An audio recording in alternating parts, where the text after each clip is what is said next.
सभी विद्यार्थियों को नमस्कार। मैं उमेश माथुर, माथुर क्लासेज और फबीज इंस्टीट्यूट ऑफ मैथमेटिक्स पर आपका स्वागत करता हूं। क्वेश्चन ऑफ द डे की क्लास में पिछली क्लास वाला क्वेश्चन लेते हैं।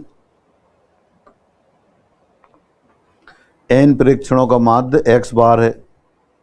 यदि प्रथम परीक्षण में 1, द्वितीय में 2, तृतीय में 3 और इसी प्रकार बढ़ाया जाता है तो नया माध्य बराबर होगा the mean of n observations is x बार।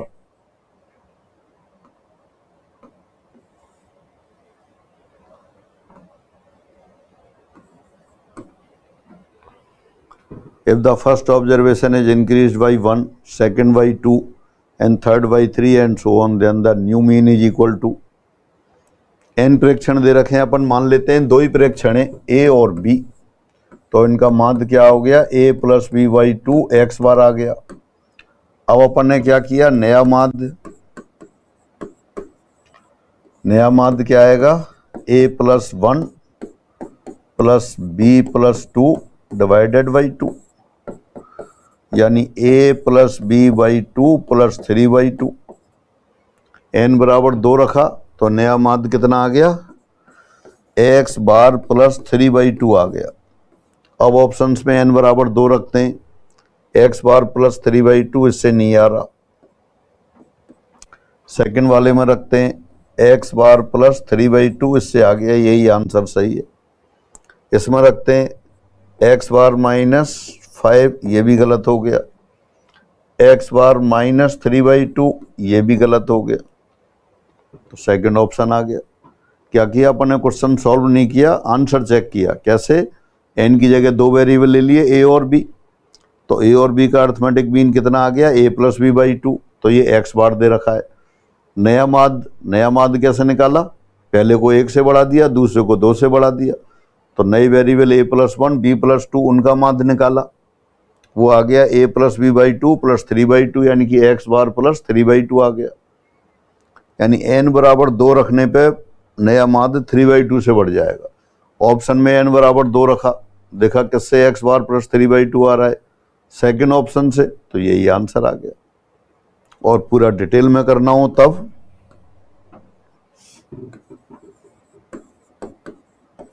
विस्तृत विधि,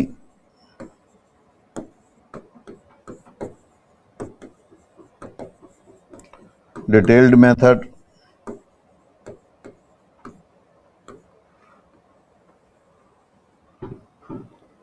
वेरिएबल एज्यूम कर लेते हैं a1 a2 a3 up to an।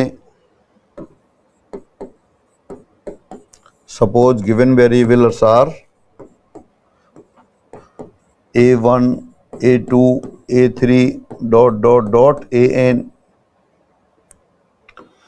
इनका माध्य दे रखा है आपको x bar, therefore a1 plus a2 plus a3 plus dot dot dot an upon n equal to x bar, या कह सकते हैं summation ai upon n equal to x bar, ये दे दिया। अब क्या किया, सारे वेरिएबल्स में नंबर बढ़ा दिए। कैसे, पहले को 1 से बढ़ाया, दूसरे को 2, तीसरे में 3, चौथे में 4, इसी तरह n में n बढ़ा दिया, तो नया माध्य लिख दिया। New mean a1 plus 1 plus a2 plus 2 plus a3 plus 3 an plus n divided by n। सभी वेरिएबल्स में जैसे जैसे कहा था वैसे संख्या बढ़ा दी।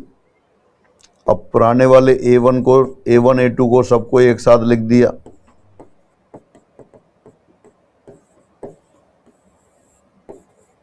Plus 1 plus 2 plus 3 up to n divided by n। पहले वाला तो पता है आपको x बार है, और ये 1 से लेके n तक का सम ये भी जानते हैं आप, तो इट मीन्स न्यू मीन, नया माध्य कितना आ गया, x bar plus n plus 1 by 2 आ गया। यही आंसर आ रहा था आपका। दोबारा चेक कर लेते हैं। नया माध्य कितना आ गया, एक्स बार प्लस n प्लस 1/2। तो ये आपने डिटेल मेथड कर लिया। कैसे किया, n वेरिएबल ले लिए, a1 a2 a3 up to an, उनका मीन लिख दिया x बार है। अब सभी को क्रम से 1 2 3 अप टू n से बढ़ा दिया, फिर नया मान निकाला, नया माध्य निकाला।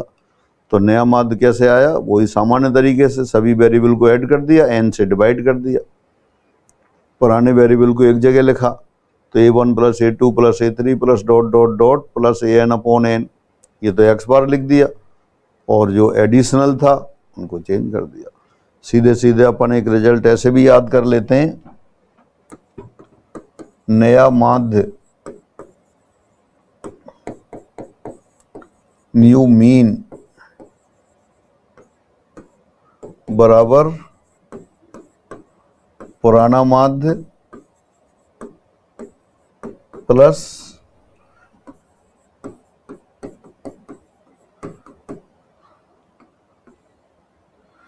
चरों में परिवर्तन यानी change in variables divided by n। तो डायरेक्ट लिख सकते थे पुराना माध्य x बार था, जो परिवर्तन हुआ सिग्मा n अपॉन n, यानी x bar plus n plus 1/2।